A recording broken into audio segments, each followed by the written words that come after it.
Hello guys, so in this video we are going to cover this type of integration questions. अगर आपको इस तरह के integration given हो उसको हमें किस तरह से सॉल्व करें इजी वे में या फिर जल्दी से जल्दी किस तरह से सॉल्व करें वो आज हम इस वीडियो में डिस्कस करने वाले हैं. सो एक एग्जांपल ले लेते हैं. लेट सपोज़ कि आपको एक ये फंक्शन गिवन है, आपको इसका PDF फाइंड आउट करना है कि PDF है या नहीं है, ये हमें इसमें फाइंड आउट करना है. तो इसे चेक करने के लिए हमें पता है कि दो प्रॉपर्टीज़ होती हैं. एक तो वो पॉजिटिव होना चाहिए और जो भी इंटीग्रेशन होगा वो आपका 1 होना चाहिए. ठीक है, ये दो प्रॉपर्टीज़ हैं, ये आपको पता होंगी. सो ये पॉजिटिव है या नहीं है ये फर्स्ट प्रॉपर्टीज़ में चेक करते हैं. सो 9 पॉजिटिव है, इसमें x पॉजिटिव है, e⁻−3x. सो जैसे e की पावर अगर चाहे तो वो माइनस में हो या फिर e की पावर प्लस में हो तो हमेशा क्या होंगी, पॉजिटिव होंगी. ठीक है, ये आपको पता होना चाहिए. सो फंक्शन तो आपका पॉजिटिव है. अब ये देखते हैं कि इसका इंटीग्रेशन 1 आता है या नहीं. तो इस सिचुएशन में हम फंस जाते हैं इस तरह के क्वेश्चंस को करने में कि लेट सपोज़ अगर x की पावर यहाँ पर 1 है, सिंगल है, तो इसको आप इजीली कर पाएंगे. मतलब टाइम कंज्यूमिंग है लेकिन आप इसको फिर भी कर पाएंगे. तो अभी मैं इस क्वेश्चन को बाई पार्ट से करके आपको दिखाऊंगी, फिर बाद में हम लोग एक फंक्शन इसमें यूज़ करेंगे, वो ट्रिक मैं आपको इसमें बताने वाली हूँ. सो बाई पार्ट का फॉर्मूला होता है, जब आपको बाई पार्ट का फॉर्मूला होता है ए एज इट इज़, बी का इंटीग्रेशन माइनस होल इंटीग्रेशन ए का डिफ्रेंशिएशन बी का इंटीग्रेशन. ठीक है, सो आपको इसको नॉर्मली सॉल्व कर लेना है. जैसे कि बाई पार्ट्स लगा के सॉल्व करते हैं कि फ़र्स्ट को इसमें एज इट इज़ रखा, फर्स्ट फंक्शन को एज इट इज़ रखा, सेकंड का इंटीग्रेशन किया एंड देन माइनस, फिर होल इंटीग्रेशन और फर्स्ट का डिफ्रेंशिएशन और सेकंड का इंटीग्रेशन. ठीक है, तो इसको जो आप करेंगे तो ये मतलब थोड़ा टाइम कंज्यूमिंग है और इसमें बहुत टाइम लग जाता है इस तरह के क्वेश्चंस में. लेट सपोज़ अगर x की पावर यहाँ पर आपको 2 होती या फिर 10 होती तब आप इसको किस तरह से सॉल्व करते, मतलब फिर तो आप एग्ज़ाम में बैठे रह जाते. सो इस तरह के क्वेश्चंस को सॉल्व करने के लिए एक ट्रिक होती है that is called gamma integration. So gamma integration की फॉर्म ये होती है कि 0 to ∞ x α-1 e⁻−λx dx. सो अगर आपका क्वेश्चन या फिर अगर आपका इंटीग्रेशन इस फॉर्म में बनता है तब हम इस गामा इंटीग्रेशन को यूज़ करके विद इन सेकेंड्स में आंसर्स फाइंड आउट कर सकते हैं. ठीक है, सो ये आपका क्वेश्चन की फॉर्म होनी चाहिए ये. ठीक है, सो जो इसका सॉल्यूशन होगा, जो रिज़ल्ट होगा वो होगा gamma alpha by lambda alpha.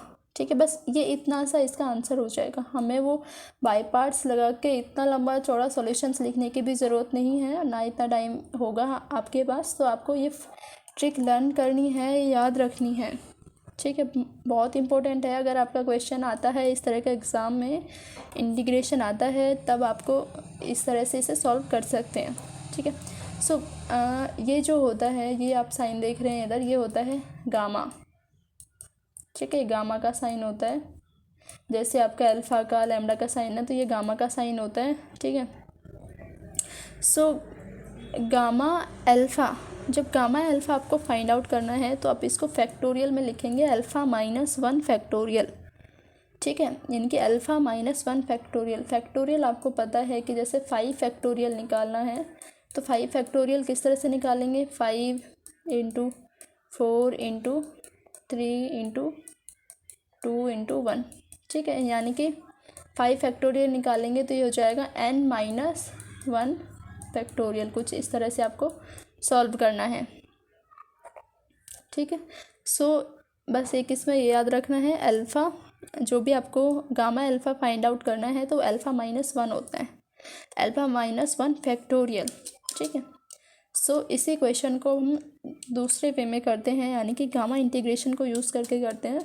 सो ये आपका फंक्शन है और इसमें आपकी लिमिट जो है, लिमिट भी बहुत इंपॉर्टेंट है. लिमिट 0 to ∞ ही होनी चाहिए. ठीक है, फंक्शन उसी फॉर्म में होना चाहिए. अगर नहीं है तो आपको वो कन्वर्ट करना होगा, then you can solve that question. Okay, so ये आपका फॉर्मूला है. इसका सॉल्यूशन आएगा gamma alpha by lambda alpha. अब आप बोलेंगे कि ये तो इस फॉर्म में है ही नहीं, ये इक्वेशन तो इस फॉर्म में है ही नहीं, तो हम इसे कैसे सॉल्व करेंगे। ठीक है, इस फॉर्म में नहीं है तो हमें इसे बनाना होगा। ठीक है, यहाँ पर हम सपोज़ कर लेते हैं कि x की पावर अगर मैं 2-1 लिखती हूँ, 2-1 भी x1 होता है तो वो भी आपके x इक्वल होगा, तो मैं लिख सकती हूँ 2-1 इंटू में e⁻³ as it is dx। ठीक है, ये आपका इंटीग्रेशन बनता है। सो यहाँ पर लैम्डा की वैल्यू 3 है, -3। ठीक है, लैम्डा की वैल्यू 3 है और अल्फ़ा हमने क्या लिया है, 2 लिया है। सो अब आप इसमें वैल्यूज़ पुट कर दीजिए and then you can find out this question. So ये हो जाएगा 9 इंटू गामा 2/3 ठीक है। सो इसका सॉल्यूशन आ जाएगा, इसका सॉल्यूशन आ जाएगा, ये हो जाएगा 1/9 इंटू 9। सो इसका आंसर आ जाएगा 1। सो हम कह सकते हैं कि एक वैलिड PDF है। ठीक है, इसी तरह का ना इक्वेशन मैं आपको दे रही हूँ, वो आप प्यार से करिएगा।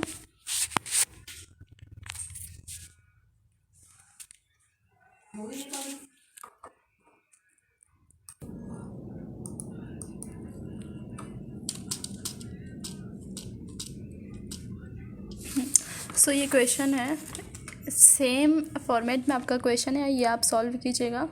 इसमें आप देखिए कि ये PDF है या नहीं है। ठीक है।